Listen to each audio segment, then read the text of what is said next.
back in the CSTR. You don't know how well mixed you are, boy.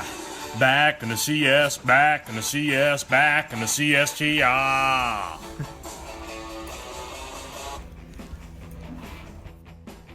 The continuous stirred tank reactor, or CSTR, is often used to carry out liquid phase reactions. A specific industrial example would be a fermenter, which is used in biological processes in many industries, such as brewing, antibiotics, and waste treatment. CSTRs are operated continuously. An assumption about CSTR operations is that the reactor is perfectly mixed, which means that there is no time dependence or position dependence of the temperature, the concentration, or the reaction rate inside the CSTR. So the concentration and temperature is the same at every point inside the reactor. Therefore, the temperature and concentration in the exit stream are modeled as being the same as those within the reactor. In this experiment, the following reaction will be performed in a CSTR. There will be electrical conductivity present in the system due to the ions that form from the reactant sodium hydroxide and the product sodium acetate. Initially, only sodium hydroxide contributes to the conductivity, but as the reaction proceeds, both sodium hydroxide and sodium acetate will contribute, which can give us a means of determining conversion. To do this, however, we must first calibrate the conductivity probe to relate the conductivity to the amounts of both species present.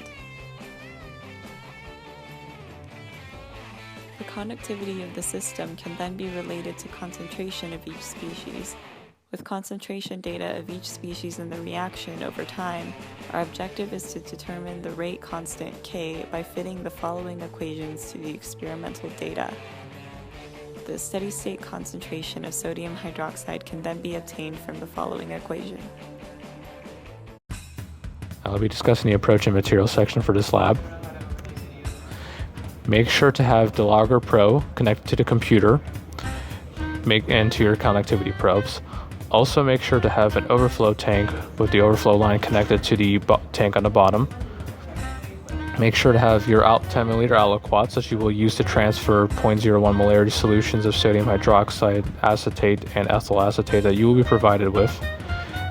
Also make sure to have your KD scientific pump ready, and you will make sure that you recognize your 80 milliliter syringes for ethyl acetate and sodium hydroxide, which are labeled accordingly. And make sure to have your vernier conductivity probes. Your conductivity probe should be calibrated with 0.01 molarity solution of sodium hydroxide and sodium acetate. For the first run of calibration, you should use the 10 milliliter aliquots to transfer 10 milliliters of solution to sodium hydroxide from sodium acetate for your first run. For the second run, the opposite should be done. The pump should be prepared by measuring the diameter and length of the special syringes for the ethyl acetate and sodium hydroxide. These numbers should be input into the pump with the pump setting set to 1.2 liters per minute. Make sure when you place the syringes in that they're placed in their stoppers, because if you don't, the pumps will keep continuing to push the syringe in and will destroy the glass. And use your vernier conductivity probes to measure these concentrations. Ladies and gentlemen, boys and girls, it is now time for an important safety bulletin. First on our list is chemical safety. In this experiment, 3 chemicals will be utilized to initialize the experiment. Sodium hydroxide is caustic and will corrode organic tissue. Ethyl acetate is flammable and a skin irritant. Sodium acetate is also a skin irritant. To prevent against bodily contact, wear goggles and gloves. You'll be glad you did. Make sure to dispose of all chemicals and overflow in the waste bin under the fume hood after the experiment. The waste bin will be labeled as the CSTR experiment. Next up on our list is equipment safety. You must exercise caution with the syringes. Use both hands and never set on the table. It will start rolling and break before you know it.